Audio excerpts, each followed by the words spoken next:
Chapter 3. Instinctively, they steadied Shen Nuo Nuo, who looked like she could barely stand, and comforted her. "Nuo Nuo, don't say nonsense. How could any of this be your fault?"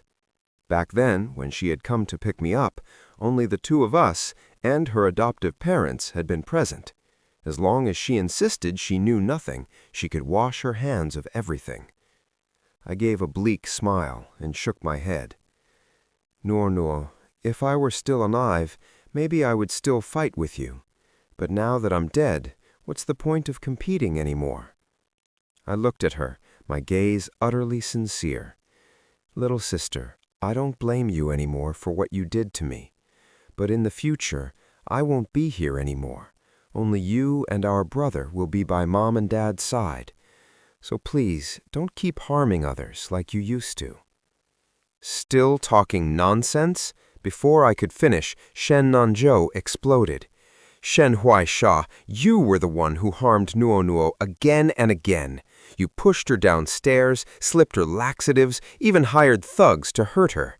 She tolerated everything and never held it against you. And now that you're in hell, you're still trying to drag her down with you? Don't even dream about it." Shen Nuo Nuo immediately shrank into his arms, looking both aggrieved and touched. As for me, I simply listened quietly. Only after he finished did I sigh softly.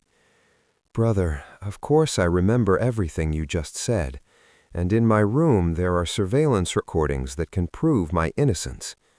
I paused, then slowly lifted my gaze, letting it sweep across each of them, before finally resting on Shen Nuo Nuo's panicked face.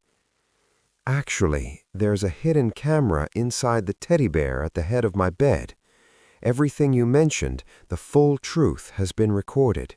You just need to go back and watch it to know who's lying." Shen Nuo Nuo's face drained of all color. Her eyes widened in terror. More than once she had flaunted her schemes in my room, openly admitting how she framed me. Had it really all been recorded?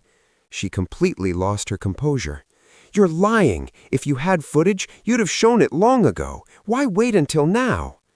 I sighed helplessly, looking at her piteously. "When I was alive, I always thought family matters shouldn't be exposed to outsiders. So every time you framed me, I didn't show the evidence. I didn't want Mom, Dad, or our brother to be caught in the middle. But now I'm dead.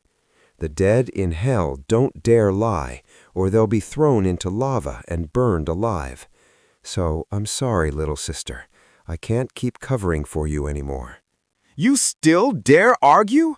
Shen Nuo was furious. "Fine, I'll end this dream right now and go check. If you're lying, then rot in hell forever. Don't ever think about seeing us again." "All right." I showed no trace of panic. Calmly, I began reciting a cloud account and password, but before I could finish, Shen Nuo Nuo completely broke down. Don't go check," she suddenly screamed, clutching Shen Nuo's leg. "Brother, don't look. I was just too afraid of losing you all." That cry was no different from a confession. Everyone froze. The comments exploded. "Holy shit, she just confessed?"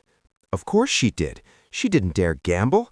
Better to admit it and play the 'I did it out of love' card than get exposed completely.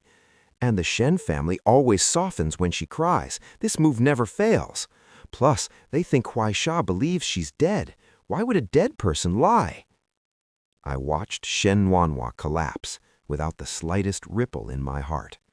What she didn't know was those surveillance recordings didn't exist at all. There was a hidden camera in the teddy bear, but I had never activated it. Everything I said was just a psychological trap.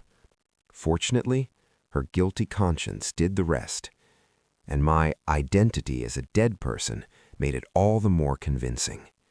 One push, and she confessed everything herself. Shen Nuo stared at her in disbelief, his voice trembling. "Nuo Nuo, what do you mean?" With the truth exposed, Shen Nuo Nuo's defenses completely collapsed. Her 3D projection fell to its knees.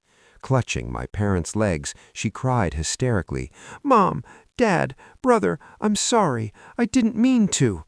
I just loved you all too much. I was afraid you wouldn't want me anymore after she came back, so I lost control." Mr. and Mrs. Shen looked utterly shaken. For the first time, their eyes were filled with disappointment and unfamiliarity.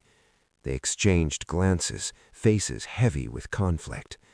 After a long silence, Mr. Shen finally spoke. "If Huai Xia was wronged, then perhaps we should bring her home." My heart leapt to my throat. Had I succeeded? Were they finally going to let me out of this hell? But just as he was about to reveal the truth, "No!" Shen Nanzhou cut him off sharply. He pulled Shen Nuo Nuo, who was on the verge of fainting, into his arms protectively. "Mom, Dad, Nuo Nuo, she's pregnant with my child. Her emotions can't take any more stress. Right now, if you bring back the person she fears the most, are you trying to push her and your grandchild into a corner?" The words struck like thunder. Even the comments were stunned. What the hell? Incest? She hooked up with him to secure her place in the family. The Shen family values their son the most. This changes everything. Now she's not just the adopted daughter, but the future daughter-in-law with a grandchild as leverage. Huai Xia's chances of going home dropped to 0. My heart trembled, but my face quickly shifted into deeper confusion. I couldn't panic. The performance had to continue. "Go home?" I lifted my eyes innocently, looking at each of them. "What do you mean, go home? I'm just a soul. How could I possibly go home?" I had to remain a completely unaware victim, guide them step by step until they revealed the truth themselves. Mr. and Mrs. Shen exchanged a glance. Their eyes flickered between Shen Nuo Nuo's stomach and me. After a long pause, Mrs. Shen finally spoke stiffly. "At first, we planned to bring your ashes home, but now that Nuo Nuo is pregnant, it might bring bad luck." Mr. Shen nodded immediately. "Huai Xia, the dead are gone. Let bygones be bygones. Nuo Nuo made mistakes, but your temper in the past was also too harsh. In a way, you weren't entirely blameless either. Let's do this. After Nuo Nuo gives birth, we'll bring your ashes home."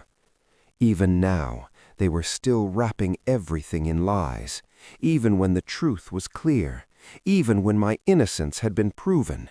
For the sake of their precious son and their unborn grandchild, I was still the one abandoned. I should have felt cold, but my heart had long since frozen, so frozen that even now it didn't stir. The curtain hadn't fallen yet, and I knew if I missed this chance, I might never survive. So I had no time for self-pity.